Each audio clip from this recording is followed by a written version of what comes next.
Welcome to English Country Life. Today we're going to talk about broodiness and answer some of those questions we've been asked a lot on the channel.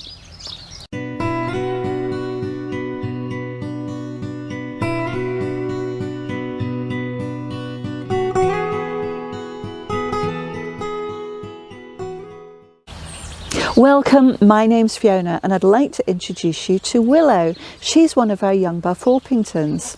We fully expect her to brood this year, so that means sitting on a clutch of eggs, incubating them and then hatching the chicks and raising them. Because we prefer to use the natural broody tendencies of our Orpingtons to incubate chicks, we're asked a lot of questions about broodiness. And the most frequent question we're asked is, I think my hen might be broody, but I'm not sure. So I'm going to show you some examples of their behaviours which will help you identify if they are broody. The second most frequent asked question is, how do I make my hen go broody? So we'll deal with that too. And the third question we're asked most commonly is, when will my hen go broody? So I'll give you an indication of the kind of things which need to happen before your hen does brood. So let's get started with, is my hen broody?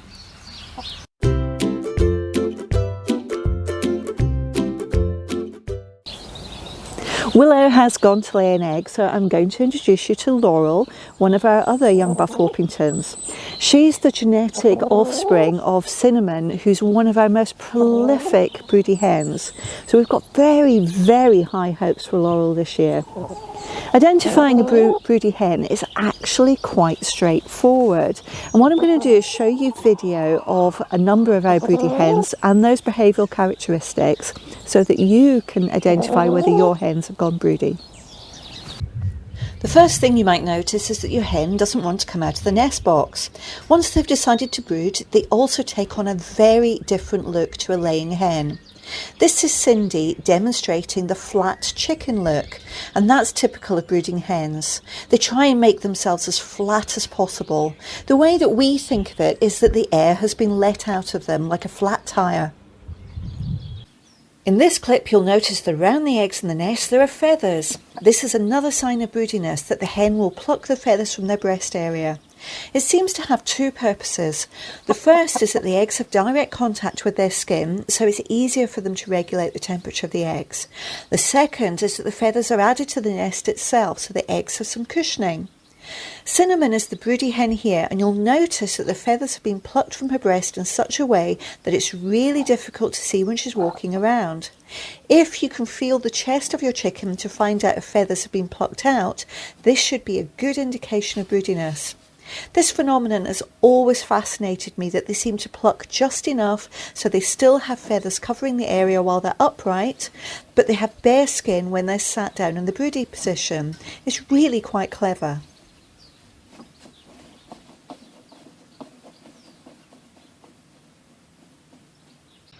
In contrast to the flat chicken pose inside the nest box, you'll find that when a broody hen is outside around other hens, they take on a completely different appearance. They fluff up as much as possible in a defensive pose, as if they're saying, "Get away from me." This is Cinnamon again, demonstrating the pose. A big characteristic for a broody hen is defending their nest. We do find that some hens that are normally very sweet-natured suddenly become little monsters. This is Ginger, who attacks the camera and squawks like an eagle. This squawk sound to us is a dead giveaway of broodiness, as our Orpingtons don't seem to make this sound at any other time. It appears to be unique to the broody hen. Finally, the last thing to look out for is what happens when you take the hen out of the nest. This is Cindy again, who's been brooding at this point for around 14 days. She wasn't leaving the nest enough to eat, drink, or even evacuate her bowels, so we would need to lift her out and pop her outside. For a few minutes she would continue in her broody position, almost as if she was in a hypnotic state. Fast forward a few minutes and she realises she's not on the nest, and it's as if all of that pent up energy from sitting still for so long is released all at once. Off she goes.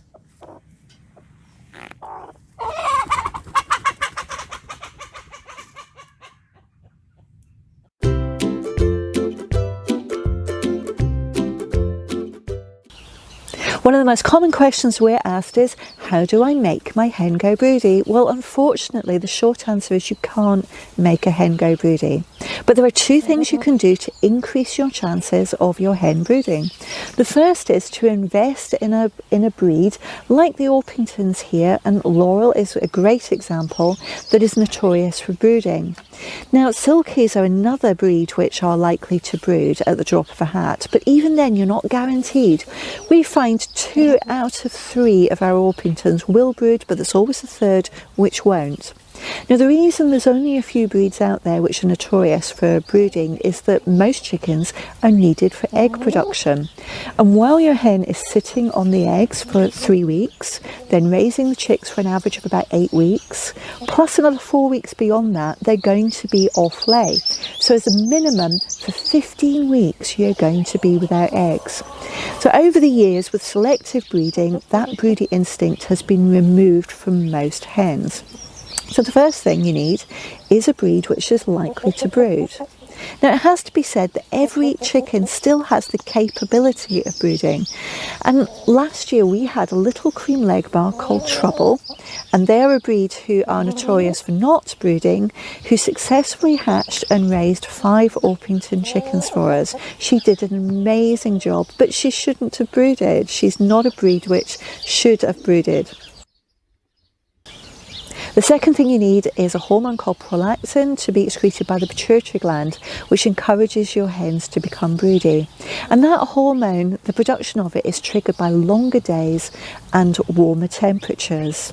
So you'll need to wait for spring, summer or early autumn for broodiness to occur. Now, it's possible your chickens may still brood in winter, and that may be because you've got artificial lighting or heating in your coop areas, or there's a hormonal imbalance with your chicken.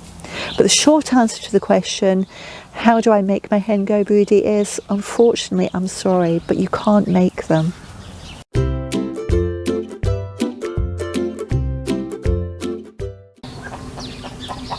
The final question we're asked a lot is, when will my hen go broody? Now, we've talked about this a little bit in the last segment, and we need certain conditions like longer days and warmer temperatures. So we're looking at spring, summer and early autumn. Now, there are very good evolutionary reasons for that to happen. And when a chick is hatched, you'll notice that they've only got a covering of down feathers, so they don't have these wonderful secondary waterproof feathers over the down. So the chick is unable at that stage to regulate its own temperature, and it's reliant on the brood hen keeping it warm. That means that the brood hen has a better chance of keeping that chick alive if the temperatures are warmer, which comes with longer days. So you are looking at spring, summer and early autumn. Now, that doesn't mean that your hen won't brood in winter, and it can happen if you've got both artificial lighting and heating in your coop, and that might trigger the hormones to be released, which means your hen might brood. The other thing is, if your pituitary gland in the chicken is damaged in some way and the hormone is released without those warmer temperatures. But in general, for the majority of chickens, you are looking at long days and warm temperatures.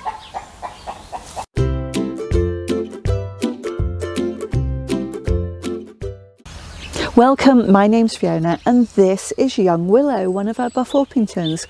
We fully expect her to brood this year, so that means incubating a clutch of eggs, hatching the chicks and then raising them for us. Rowan! You've not liked it, but you've sat still. I know. I'm not your favourite person. Ooh. You got your own back there, didn't you? It's possible your hens may want to brood. And the other condition is, we've got a bit of a cacophony going on behind us. That's it, Broody Hen 101. If you have liked this content, take a moment and give me a thumbs up below. Willow certainly deserves it. She's been very patient with me. If you've got any questions about broody hens, or if you've got another question you'd like me to answer, leave it in the comments section and I'll do my best to answer it, or even make another video on the subject in the near future.